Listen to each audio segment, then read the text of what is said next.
Hi, and welcome back to the much anticipated branding and social media video. Finally, I'm sorry for delaying this one, guys, but I feel like it's such a info-packed video, and I really had to prepare a lot of notes for this one to explain all the aspects of branding. But I do hope you enjoy it and you do learn something. I haven't said this in a while, so as my fellow YouTubers say, please subscribe and click on the notification bell down below. Yes. If you like the video at the end of the video, please click on like. If you don't, please click on dislike, and please tell me why. What didn't you like, But here we are today. We're going to discuss brand. Before we even get to the branding aspect of it, you definitely have to understand how and why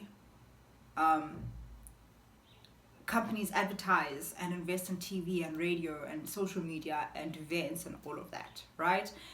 I'm not going to go into all of the detail like TV adverts and whatnot, because I think as small brands we can't afford that yet. I don't know if you guys can. Please tell me. Today we're just going to focus on social media as our advertising, simply because if you're starting out, I think you should leverage and optimize. This is marketing talk. These are the words I use in my 9 to 5 all the time. You must leverage and optimize and capitalize on free advertising, which is what social media is. Well, unless you're doing paid, but I'm going to get into that. All right, before we even get any further, I'm gonna chat to you guys about what do you call it? Yeah, it's funny.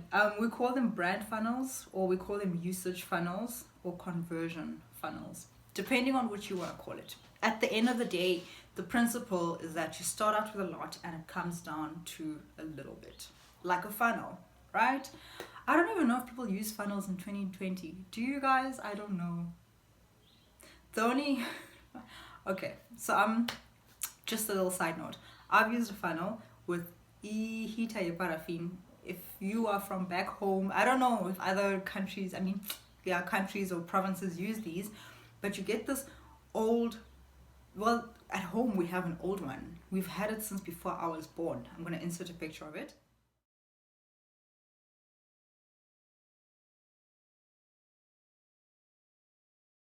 That heater, we've had that, and you use your funnel to pour the paraffin in. I don't know if you guys, but that's my only reference of a funnel. Okay, now that we have the humor out of the way, this is how branding and awareness and sales and conversions work. So what happens is, you as a brand, you want to make sure that there are as many people who know about your brand as possible, and this is done with the funnel shape in mind, because what happens is, with as many people who know about your brand, not all of them are going to try your brand. It's the reality. For example, we all know Maserati, but do we all try it? No. Maserati's funnel goes very quickly, because out of this many people who know the brand Maserati, only this many people actually try the brand. And by try the brand, we'll say they go for a test drive. This many people will actually purchase the brand, the car, for example, and even this many people will come back and purchase a second car, whether they are trading in their old one or buying a second. Then you have a brand, for example, that people know. This many people, let us say VW, this many people know about the brand. And then you'll find out that this many people actually test drive and consider this brand. Then this many people actually end up purchasing the brand. And then this many people end up actually coming again to purchase another vehicle, whether it's an SUV while they have the Vivo, or they trade in their old Vivo for a new one, or a Passat, whatever the case. But basically that funnel is a lot wider than the Maserati one. And that is the aim of all brands, really, is to convert as many people who are aware of the brand to people who are going to try your brand or consider your brand, Once these people have tried your brand, the aim is then to convert them to people who are going to try your brand again. We call them regular purchasers or regular users of your brand, right? And when you have that group of people who are aware and use your brand regularly, the aim for them is to convert them into brand loyalists, meaning they will die for your brand. Okay, maybe not die, but they are people who are going to wear your brand every day, speak about your brand, promote your brand to their friends. And that is basically the funnel in a nutshell. So, and to take the brand funnel a step further is to basically understand how you communicate differently to different people in this funnel. So if you are basically communicating to everyone and trying to gain awareness, your adverts might be targeted at introducing people to the brand, where maybe you'll communicate what the brand is about, the kind of clothes that you have, and that's about it. You'll be telling people about the brand. Whereas if you have regular purchases and you want to convert them into brand loyalists, you keep them coming back. And so something like a promotion on your next purchase might be an enticing message for them. Even though you can, it's sort of like a reward or a loyalty program for thank you for always shopping with us. Here's a 15% discount on your next purchase, right? Even though some people might argue that you already have this customer, why are you investing 15% on them? But I think, which I will touch on at the end actually, is that there's various ways to grow your business, and it's a very interesting model, but I'll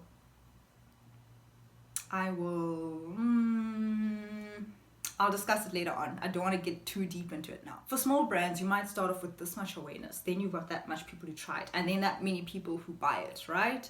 So the aim is to get the awareness as big as possible, right? For any brand, the aim is to get the awareness out there within the target audience. I can't remember if I've explained target audience, but target audience is basically the person who is most likely with the highest probability of buying your brand. Target market for an SUV might be a woman or a man of a specific age group, because they are more likely to have a certain income which will enable them to purchase an SUV. Whereas a 22-year-old who's just started working is not their target market. I mean, if they're not taking that much money home, that's not their target market. So that's how target markets are defined. And so that is when a target market becomes very important in your awareness. It's great to have everyone know about your clothing brand, but what use is it if I have 12-year-olds knowing about my clothing, but I don't make 12-year-old clothing? I make women clothing, right?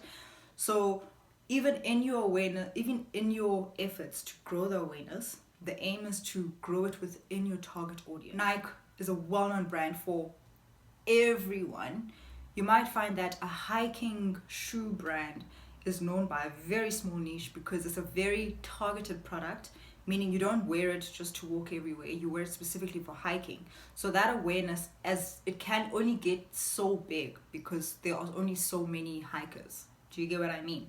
So it really does depend on your type of product, and how big your industry is. If it's a very niche thing like that, it's going to be very small. Once you decide or you define or you understand who your target market is, it makes targeting them a lot easier.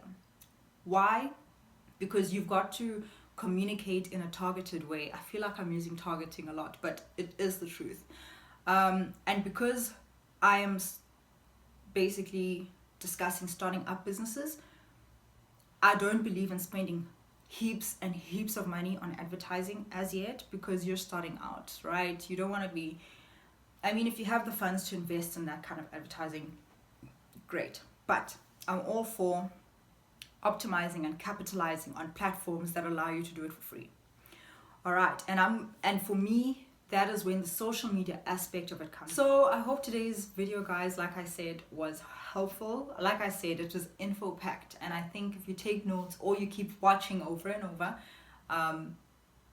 it brings ideas on how to do things and how to tackle things and how to grow your brand, how to communicate to customers, how to gain awareness and convert those people into buyers.